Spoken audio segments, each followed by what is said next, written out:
2026 সালকে ঘিরে climate change, global warming এবং heat wave নিয়ে সারা বিশ্বে আলোচনা চলছে। অনেক বিশেষজ্ঞদের মতে 2026 সাল পৃথিবীর অন্যতম হটেস্ট ইয়ার হতে পারে। একাধিক ইন্টারন্যাশনাল রিপোর্ট বলছে যে 2026 সাল অর্থাৎ এই বছর আবারও পৃথিবীর তাপমাত্রার রেকর্ড ভাঙতে পারে। আর এই তাপমাত্রা বৃদ্ধির প্রধান কারণগুলির মধ্যে একটি হলো এল নিনো।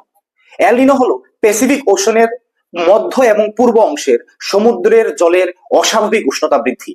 যখন ওশেন সারফেস টেম্পারেচার বেড়ে যায় তখন এর সরাসরি প্রভাব পড়ে ওয়েদার সিস্টেমের উপর, আর এর ফলে ড্রট, হেভি রেইনফল, সাইক্লোন ইত্যাদির ঝুঁকি অনেক অংশে বেড়ে যায়।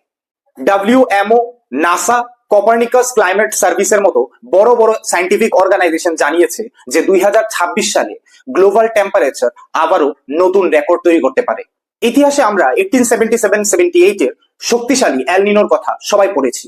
আমরা জানি এই শক্তিশালী এল নিনোর কারণে দেখা দিয়েছিল ড্রট, ফেমিনি এবং মেসিভ ক্রপ ফেলিয়ার। ভারত সহ বহু দেশে তখন খাদ্য সংকট দেখা দিয়েছিল এবং এই হিট ওয়েভের কারণে বিশ্বের বিভিন্ন দেশে মানুষ প্রাণ হারিয়েছিল।